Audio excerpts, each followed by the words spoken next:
Brett Veach could be showing signs of repeating history from just 3 years ago. This is just another domino that we seen falling for Brett Veach and the Chiefs, Steve. It had to be done. The projected contract for this cat is somewhere in the neighborhood of 4 years, $82 to $100 million. Bro, I can't. That's insanity, dude. Just stop right there. Like, you don't even have to say anything else. What are we talking about? Why would the Chiefs even be remotely interested in this guy? I'll never know. The parallels to Jawaan Taylor and this signing, it is strikingly similar, and it's concerning. We're not going to do it. We're not going to do this, Brett Veach. Chiefs Kingdom, NFL fans worldwide. We are all chiefed up. The #1 independent Chiefs channel on YouTube. And we are here on Tuesday, February 24th, talking about the Kansas City Chiefs. Is Brett Veach about to repeat history in a bad way in free agency? We're going to talk about that. Also, Tyreek Hill is being monitored by the Chiefs during his rehabilitation. Is there anything to this? We also have a couple of really promising edge rushers that are going to be in this year's draft that we're going to talk about. But first and foremost, Mike, the Chiefs have cut edge rusher Mike Danna. Yeah, Mike Danna, look, he's a cap casualty. It's just the way it was going to go. This is just another domino that we seen falling for Brett Veach and the Chiefs, Steve. It had to be done. I'm sorry. I like Mike Danna. He's a 4-time AFC champion here. He's a 2-time Super Bowl champion. I like Mike Danna. But look, in 2023, he had 6.5 sacks that season. And then he got himself a big contract. And guess what happens? This past year, he played in 15 games. He only had 25 tackles, 3 tackles for a loss, and he had 1 sack. So, I mean, we've got to upgrade that. And we also got to do it for a little bit cheaper. They're going to save almost $9 million on the cap. There is about $2.2 million, somewhere in that range, of dead money. But look, the Chiefs had to do it. We had to get rid of Danna, and I think that's the writing's on the wall for Charles Omenihu as well. Like, he's not going to be offered to come back. At least if it were me, I wouldn't want Charles Omenihu back either. That writing damn well better be on the wall, buddy. We don't need Charles Omenihu back. But the thing with Mike Danna is just kind of the financial breakdown here. They just saved $43 million with Patrick Mahomes' restructure, right? They're still projected to be over the cap. Mike Danna getting released, that's going to free up about $8.9 million of space. And we need it. And Mike Danna, like you said, he's coming off a career low year in production. So it kind of sucks. He dealt with a lot of injuries, right? He struggled with calf injury and pectoral injury back in 2024. Made him miss 5 games and he only had 3.5 sacks. And then he just didn't do much of squat in 2025. And I know the whole team altogether kind of sucked, but Mike Danna really didn't show up this season. And also, you have to think about the emergence of Ashton Gillotte. He wasn't getting a whole lot of snaps at the beginning of the season, but the more and more he got, the more and more we saw that Ashton Gillotte can be a viable edge rusher for this team. He's a good player with a high ceiling, and he's definitely going to give us more than what Mike Danna has been giving us. And I'm right there with you. No more Charles Omenihu either. I think the writing's on the wall for him. And I think this was the right move for the Chiefs all in all. We've talked about it for a couple of weeks now. We knew it was coming. Yeah, look, Mike Danna, poor Mike Danna. I like him. I wish him the best of luck. Yeah. But, I mean, I haven't seen anybody taking as many injuries to the legs and the breast area. I mean, he could be working up here at Hot Legs, Steve. Here's the thing, man. I think you're talking about old Hot Legs over there by the Ohio River. Yeah, baby. Man. That's where Mike Danna. I hope he don't end up over there. I hope he ends up on a better team.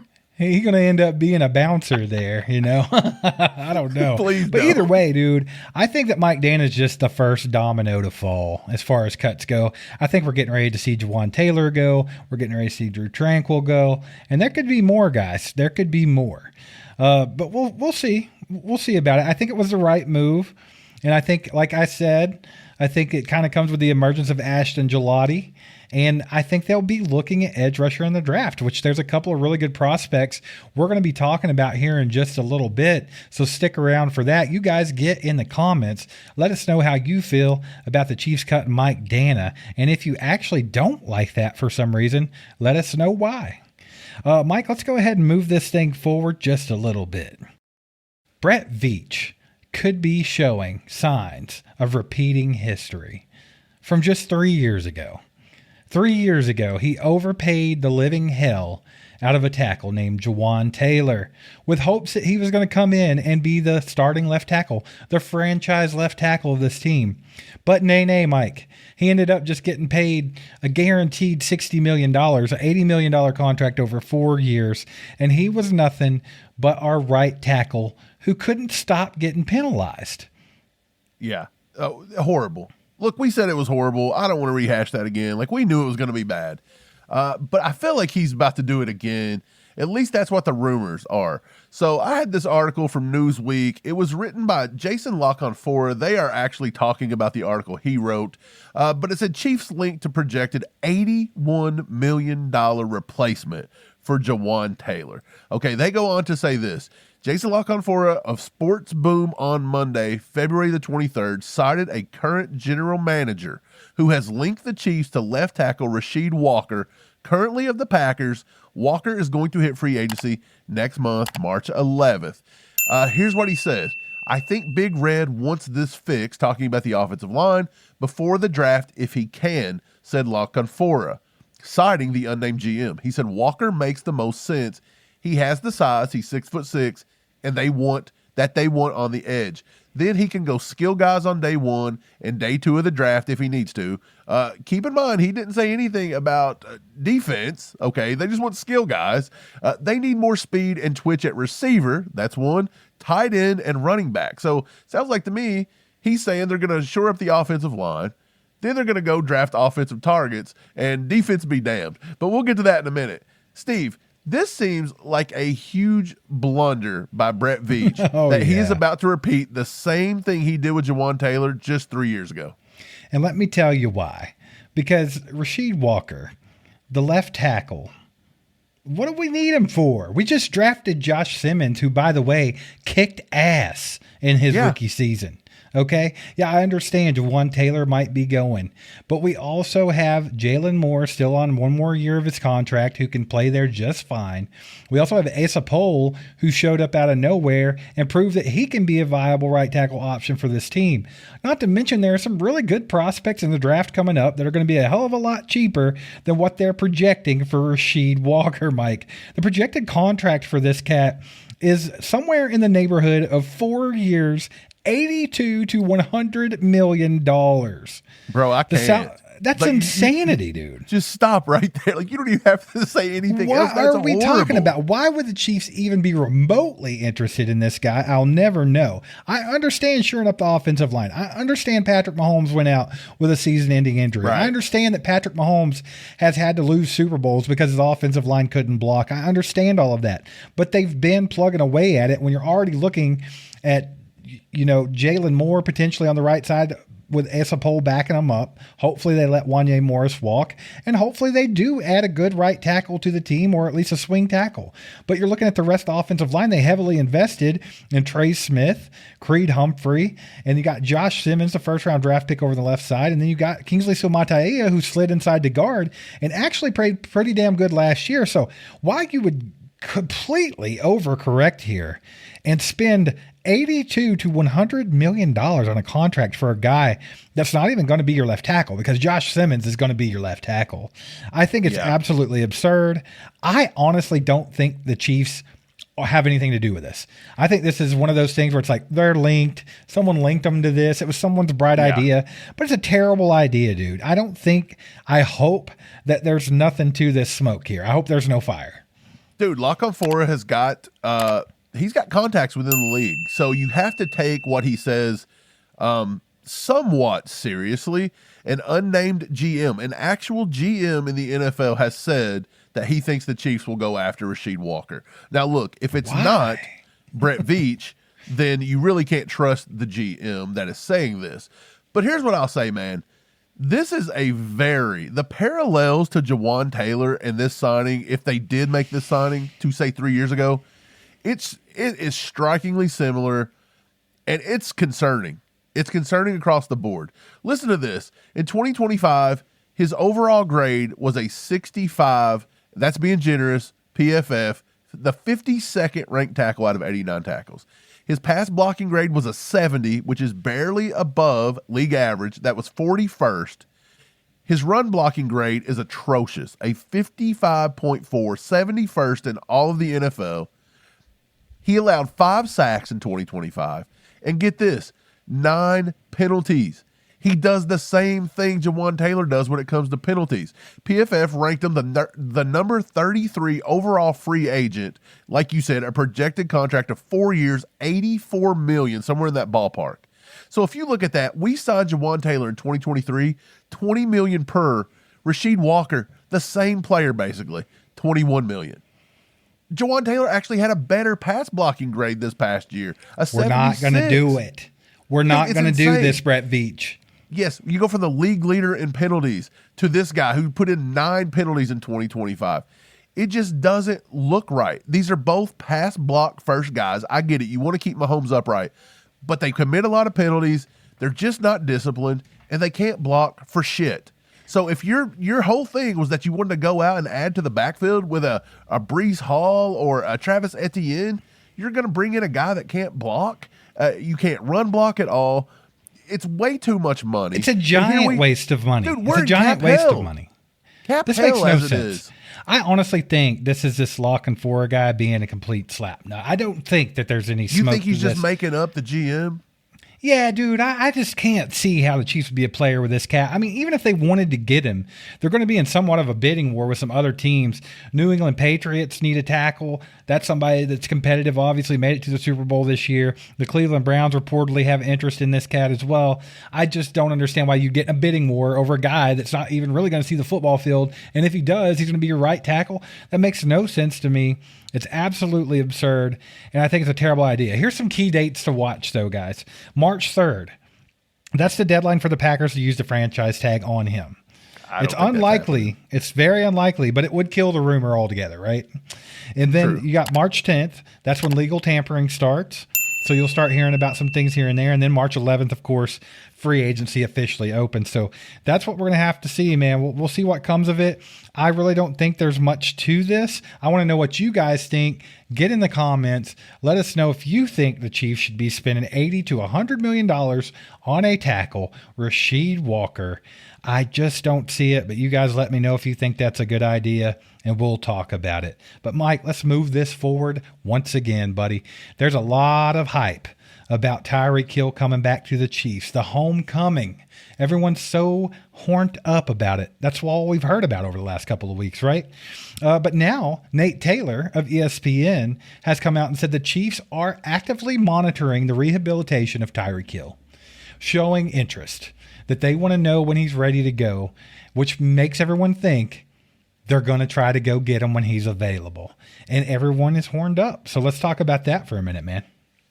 Yeah, look, it's a romantic idea, is it not? To bring back Tyreek Hill to the Chiefs and just makes you feel good. Yeah, let's get the band back together. Let's get back with the ex-girlfriend because we're a little lonely at night, okay? But the medical data, everything across the board with that knee is grim. It's horrible. Oh, yeah. That dislocated knee he suffered back in, I think it was week 4.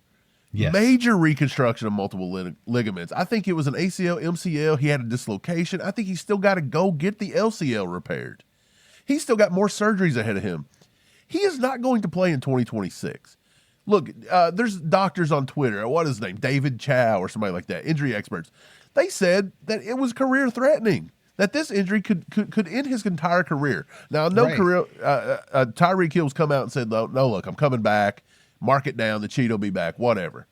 But, dude, everybody wants to be positive and say that. That doesn't mean that a 33-year-old field-stretching wide receiver, and I get it, he's a very good route runner, but Tyreek Hill was so good in this league because he was so quick in a phone booth. He could make you miss, and he could get open, and he could shimmy you out of your pants, and then he could beat you long. So if you lose part of that game, you may lose the shimmy and the shake. You may lose the deep speed there. Okay, so I just don't know. I don't think he's going to play in 2026.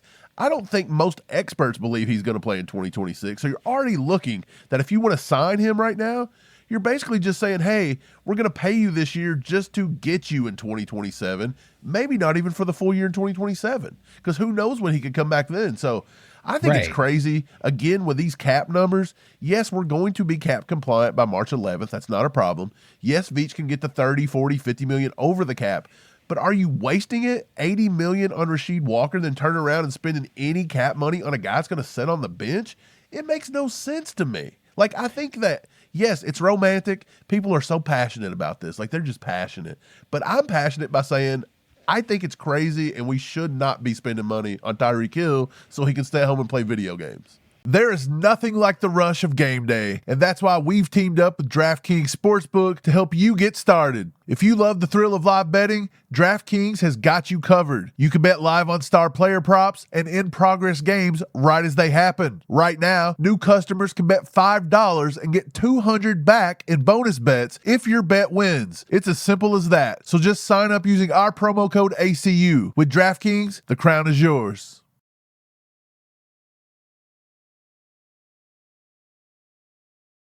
Right. Well, I think there's a bunch of caveats to this. I think there's some hurdles to get across here. The biggest one, obviously, being the severity of his injury. Mike, you mentioned that back in week 4. He dislocated his left knee, tore his ACL, along with all kinds of other ligament damage. It was a nasty injury, right? The rehab status, currently 5 months out from surgery, while he recently posted on Snapchat that he's back in Kansas City for rehab and changed his profile picture to a Chiefs jersey. His timeline for coming back to the field is absolutely murky. No one knows when he's going to be able to be back. Right. Also, you have to consider that Tyreek Hill turns 32 in March. Okay, so he's not a spring chicken. So for a player whose entire game is built on elite world-class speed, that kind of catastrophic knee injury at this age, that's a major red flag to any front office, not just the Chiefs. And I think it's going to be very tough for him to get anyone to bite on that this early. Now, obviously, Nate Taylor, as I mentioned, of ESPN, said that the Chiefs are monitoring, and I think there's something to it. I don't think he made it up out of the blue. I actually think that there's something to this.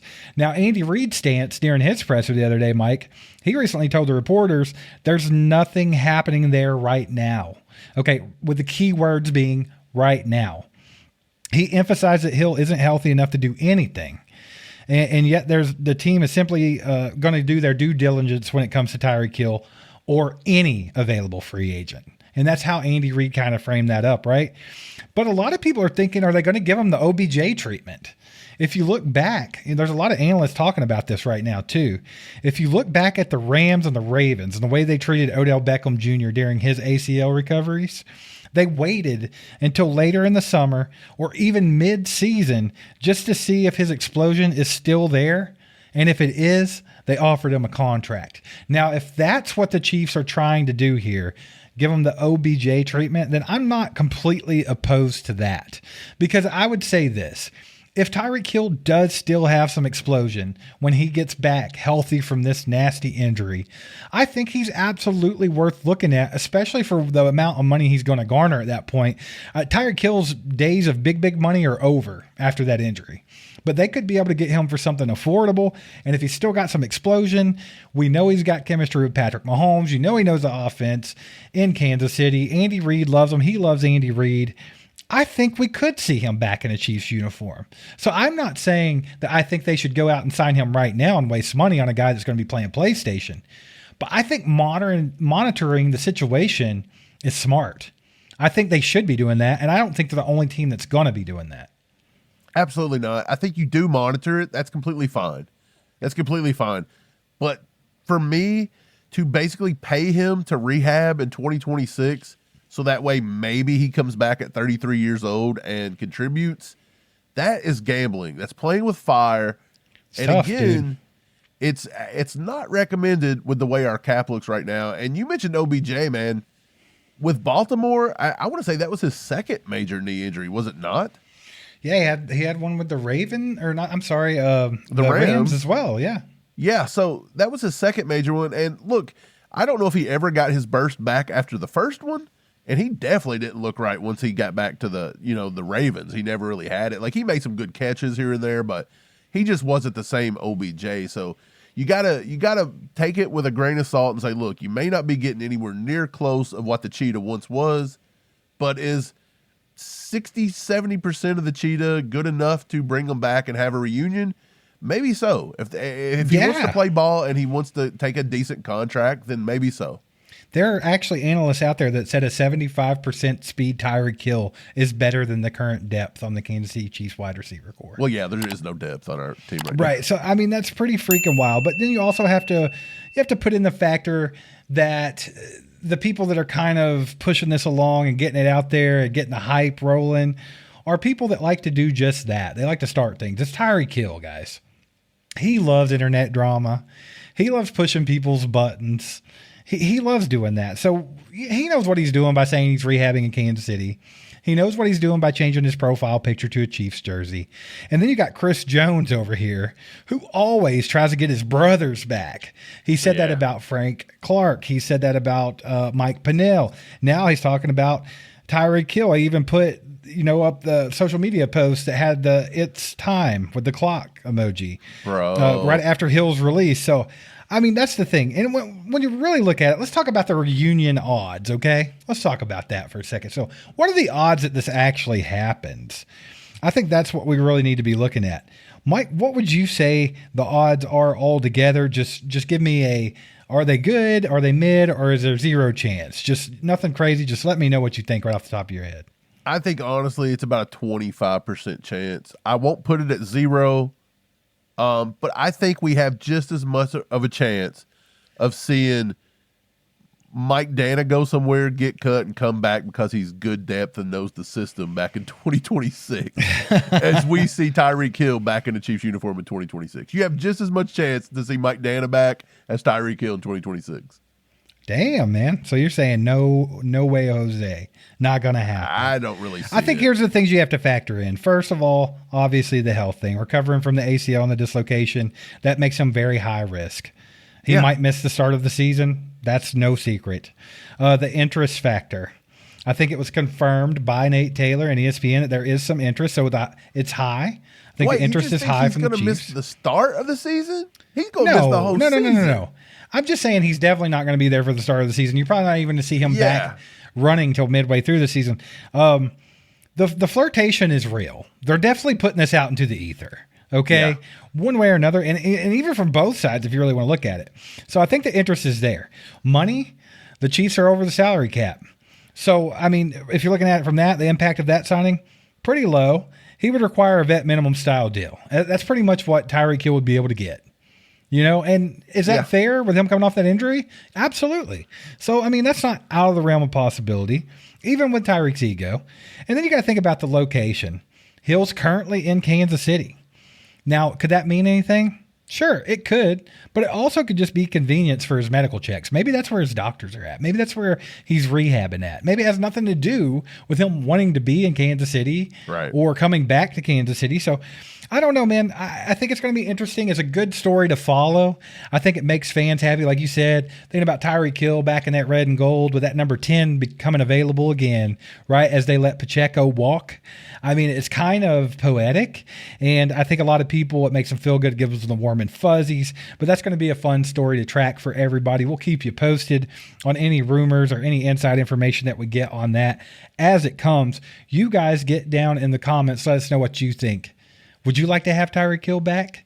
And I know that a lot of you will say yes, but is it realistic? And what are the chances that Tyreek Hill reunites with the Chiefs? And better yet, when can he possibly play football? Okay, so that's what we really need to know, and that's the stuff that we need to talk about. Mike, right now, we have a couple of really good defensive end prospects that we're going to talk about here. The Chiefs just released Mike Danna. We know they need some depth on that defensive line, and there are some pretty good edge rushers in this draft. Now that the Chiefs are picking at number 9, if there's a chance they were to go running back with Jeremiah Love, or they were to go wide receiver and grab a Mekhi Lemon or Carnell Tate, that pushes them back to pick 40. So realistically, if they pick an edge rusher at number 9, it better be Ruben Bain, right? Or they better go in there, or they better get a defensive tackle like Peter Woods. Okay, so we're gonna push this back a little bit around that pick 40 mark, and we're gonna talk about a couple of guys. Okay, y'all, let's talk about edge rusher from Miami opposite of Ruben Bain, Akeem Meador. Mike, there's been a lot of hype about Akeem Mesidor, especially since the college football playoffs. We've seen it amongst our own fan base, amongst our viewers down in the comments. They love Akeem Mesidor, Mike. I think he's more tape over traits. That's kind of what I see with Mesidor. Like, if you just look at the traits, it doesn't excite you. You watch the tape, he gets it done, man. He lacks elite length. His technical refinement and interior outside versatility make him a favorite for teams that run like hybrid fronts. He's a quick guy. He's fast, and he gets to the quarterback. He was coached by Hall of Famer Jason Taylor, and people like that about him. He's projected probably late first round to early second round, so sometime between the 25 and 45. So if you were to be able to get Akeem Mesidor at pick 40, you're getting decent value on the guy. Mike, the main thing I think that people don't like about Akeem Mesidor, and then I'll get to his strengths, really the only thing that comes to mind that you hear over and over again is just the fact that he's going to be 25 years old as a rookie, and he has a history of foot injuries. Yeah. Those are the two things that mainly come up. But when I watch Akeem Mesidor play, Mike, I actually have a lot of fun watching him play.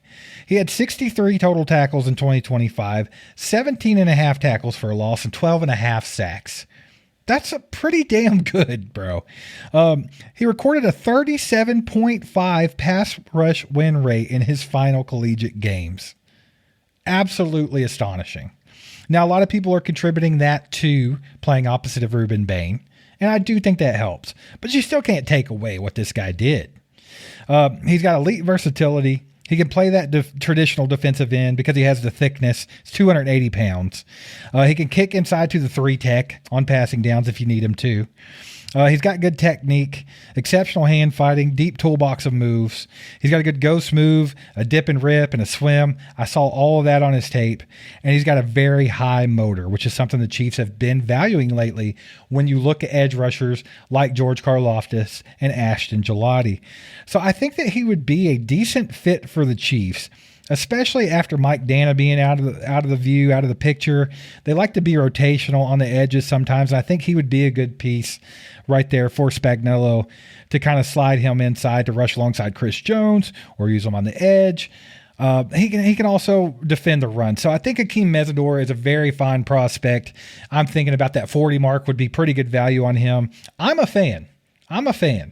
But I also don't like the fact that he's 25 years old. Yeah, look, Mike Danna's gone.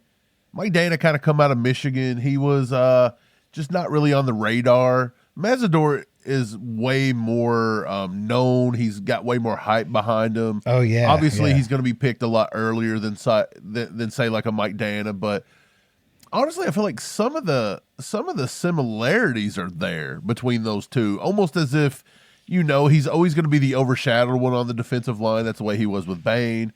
He can do a lot of things really good or satisfactory, but he doesn't do a lot of things completely like great. And so he could kind of be a new Mike Danna-esque type of player for Spags. He's got the ability. You mentioned his versatility. He's got like that Mike Danna type ability where you can move him around on the line. Now, I know that we just basically rushed him from the edge. We didn't really do a lot of Mike Danna moving inside there in his last year or two. But he could do it. Versatility here with Mesidor. He's got experience at the nose, the 0 tech. He's got experience at a 5. He's ran off a wide 9. We've seen that time and time again. Spags loves those chess piece type of guys. I think he's got an elite first step. I really do. I think he consistently beats tackles to the spot. He forces them into recovery mode quite often. I think he plays with really good leverage. We've seen that time and time again. I think he's got a pretty good pass rush arsenal. He's not just a speed guy, though he does got good speed. He's got a pretty good push-pull move. He's got a pretty good, speed to power. He can do it all in a way. Here's what bothers me. He's 25. Right. Did he really need to be that satisfactory with all these moves? Did he need that much of an arsenal to go out and beat up on these younger kids at the age of 25? Because he's fully developed. He should have been able to just bulldoze these dudes all the way through. And granted, he kind of did that. You mentioned it. He kind of was able to do it. So you got to ask yourself, is that a thing? Was his numbers just inflated because he was a man amongst boys? You've got to ask yourself that question. But yeah, he's got a nonstop motor. He cleans up a lot of sacks because Ruben Bain, he could create a lot of pressure. They have some good defensive tackles there at Miami. So he was able to clean some stuff up. Again, that being 25, having a history of some foot, elbow injuries, he's put on a decent amount of weight. At one time, he was playing at like 260. Now he's up, like you said, 275, 280. That got better. Yep. Yeah, so that got better. I think what he does is he's got a good arsenal, but I think if his initial move, whether it be speed to power or that push-pull, if that's neutralized a little bit, I caught him getting stuck a lot. Tackles would get stickier on him, and he couldn't really find that secondary plan, that secondary move. That bothered me a little bit, but other than that, I think he's a decent win-now kind of guy. Yes, he's older. He's probably going to get a 4-year contract. He'll be 29 going on 30 by the time his rookie deal runs out. Big deal. Don't sign him back to a second one. You got him in the heart of his career. I think it's completely fine. I think he wins now. I think he's a Spags guy. Yeah, dude. I mean, it's hard to argue with a 37.5 pass rush win rate. Yes. In his last few college games. Absolutely ridiculous. And the fact that he can stuff the run, bro. 87.1 PFF run defense grade for the entire season. So the dude can do it, but I'm right there with you. The age thing is concerning. And was he just beating up on guys that were less developed than him? That's a possibility. But either way, you can't knock the guy for the production that he put up. I like Akeem Meador. I think you're okay with Akeem Meador. You guys let us know down in the chat how you feel about Akeem Meador. Do you think he would be a needle mover for the Chiefs? Do you think that he was only getting these stats because he was older and because he was playing beside Ruben Bain? However you feel about Akeem Meador, let us know down in the comment section. Mike, let's move it along to another guy, Zion Young, edge rusher from Missouri. To me, he's kind of the traits prospect in comparison to the Tate prospect we just talked about with Akeem Meador. Yeah. He's 6'5". He's a physical prototype for a strong side defensive end. He saw a massive statistical surge in 2025 after transferring from Michigan State to Missouri. He's projected to go mid to late second round. So he's actually projected to go after Akeem Meador. So you could potentially get this guy later in the draft than Meador. In 2025, he had 42 tackles, 16.5 tackles for loss, and 6.5 sacks. He also recorded 14 QB hurries and a fumble recovery for a touchdown. The strengths I saw with Zion Young, Mike, is just his physical prototype. He's long-limbed and powerful. He sets the edge nicely and with noticeable violence. The guy plays like he's ready to just destroy everyone. His speed to power, he uses that 6'5" frame to initiate the contact and drive offensive tackles into the pocket. You saw it over and over again, and you have to consider this kid was playing SEC competition. So he was playing some of the top guys in national or in college football, and he was able to accomplish this. His most dangerous weapon is his bull rush, straight up. He acts like he's completely disrespected by these freaking tackles. And he has this like alpha dog mentality, like he's just going to rip through everyone and get to where he wants to go. And that's my favorite thing about Zion Young. If you want to talk about some of the weaknesses I noticed, Mike, he's just kind of unrefined. He lacks like a reliable counter move. Like if his initial bull rush fails, he can get stuck on blocks. You said you saw that with Akeem Meador. I saw that more with Zion Young. I noticed there was no secondary move. That bull rush didn't work, and he started to have some trouble. His production's been a little bit inconsistent because the only year that actually had elite production was 2025. That's all we saw from him. So there's not a whole lot there. Now, he could come into the Chiefs, and he could take over that Charles Omenihu role. That's exactly what he could do. So if the writing's on the wall for Charles Omenihu to be out, then Zion Young could definitely fill that role. He's a long defender who can hold the point of attack against double teams. He's an ideal developmental defensive end who could play early on with special teams, a rotational run stuffer, and all kinds of other stuff while they refine his pass rush and get him to where he needs to be. I think he's a very good prospect, especially for where he's slated to go in the draft. I think if you were to get him mid to late second round, I don't think that you could argue with that value there. Also a fan of Zion Young. What do you think about him, Mike? Yeah, I like Zion Young. There's a lot of things to like about him. There's a lot of things to dislike about him. I'll get into some of those in a second. I want to start off with what he did at the Senior Bowl. He was basically he was arguably the top defensive end in Mobile, Alabama for that entire week. He went viral for beating up on, I think it was, who was it? Jude Bowery, the tackle out of BC, where he just bull rushed him, put him right on his back. I think Derek Moore had a rep where he did that to somebody as well. During the game, he recorded 1.5 sacks. So he actually converted that over into a game scenario and actually looked really good. Getting to some of his positives. Here's what I think about Zion Young. I think that his frame is a prototypical Spagnuolo defensive end. Yes. He's long, he's thick, and he just looks like a Spags defensive end. His most violent trait, in my opinion, is just having those violent hands. He's got some violent hands. He uses his length. He'll peek into the backfield so he can get he can get off he can get off the tackle. He can get off of his chest. That length helps him get into the backfield and look around. I think he doesn't just engage blockers, tackles, whoever it may be. I think he displaces them. I think he displaces those blockers. He has got some elite pop in this 2026 class, in my opinion. I think he's more of a brick wall on the edge than even Meador when it comes to the run game. In my what I've seen, I haven't watched a ton of his games, but maybe you ain't watching no more than 3 or 4 games for any of these people. We can't afford to. But what I've seen was that he likes to keep his outside arm free, which is really good for setting an edge. And I think he's pretty disciplined with his gap assignments. So I think he showed pretty good twitch. You've seen that in the Senior Bowl as well. Here's what I want to get into, just a few of the cons, because some of the cons could be a red flag here. I actually have him as one of my red flag guys in this class. Why?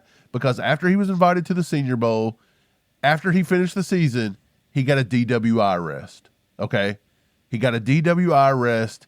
Look, the Chiefs may want to get out of this. Like, we are tired of doing this every offseason. Rasheed Rice just keeps it coming, and it's just every year. Now, look, I know kids make mistakes, whatever. He could explain this away, but he's going to have to do it at the combine. He's going to have to do it at his pro day. He's going to have to explain it, because you don't want somebody with a DWI arrest. You just don't want that stuff. I think sometimes he stands up a little bit and plays too tall as a pass rusher, which negates his power every once in a while.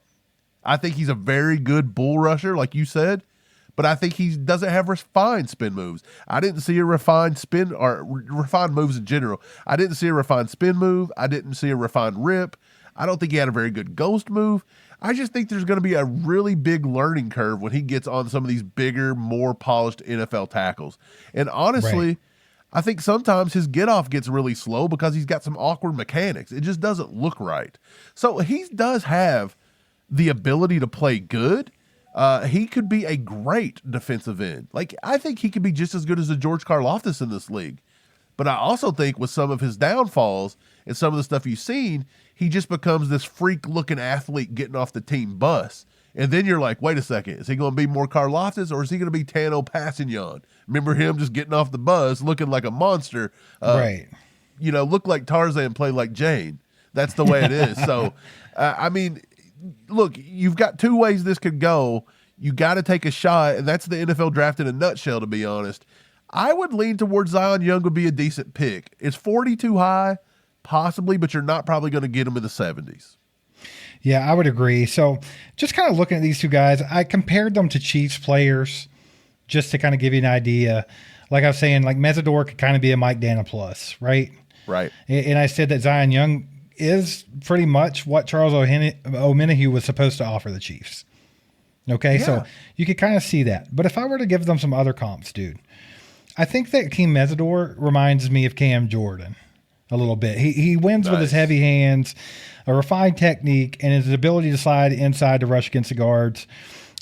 He's very explosive, like a more explosive version of Mike Danna. That's why I called him Mike Danna plus.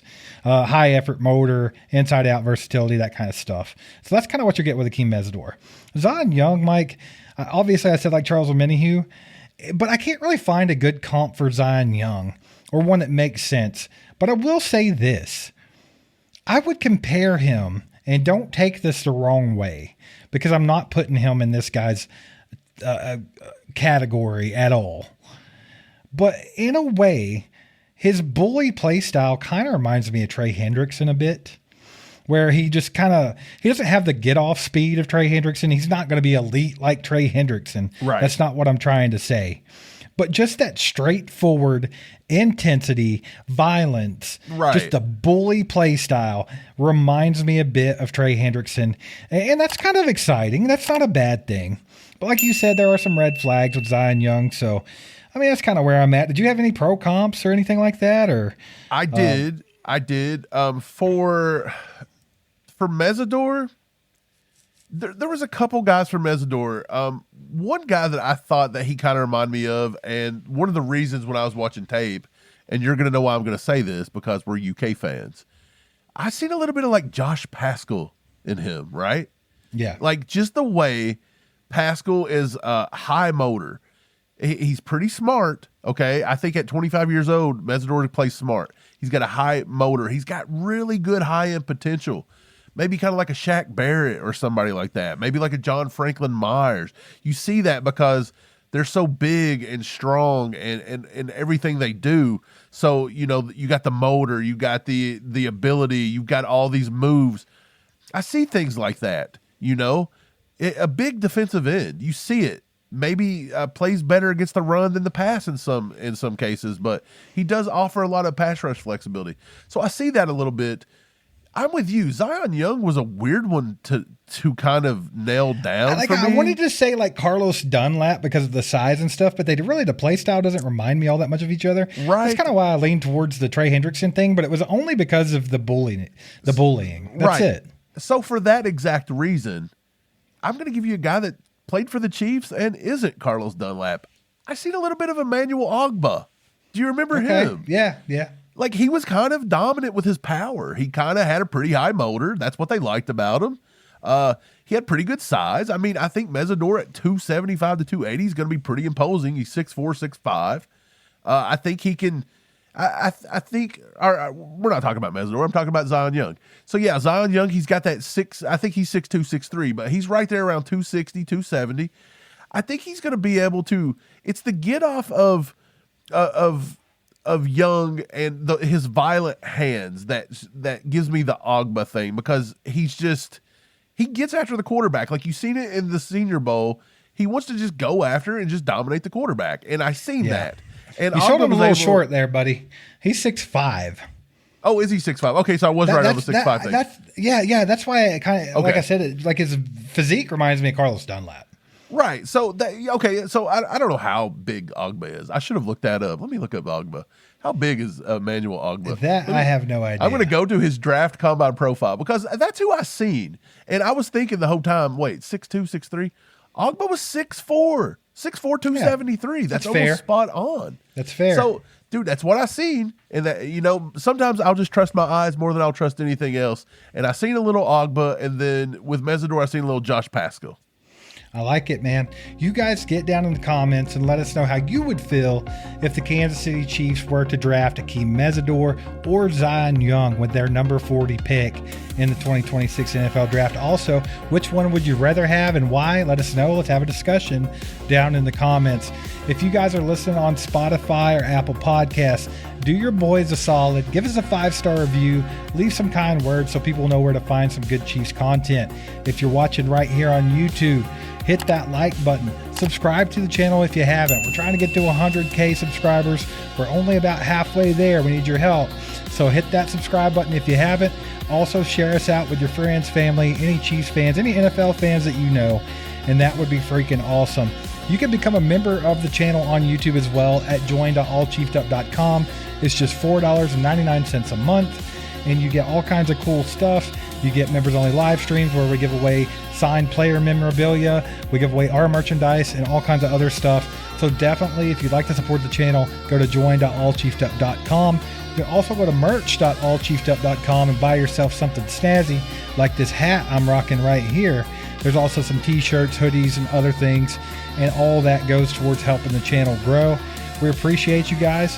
We'll be back later with more Chiefs content, and we'll see you next time. Go Chiefs.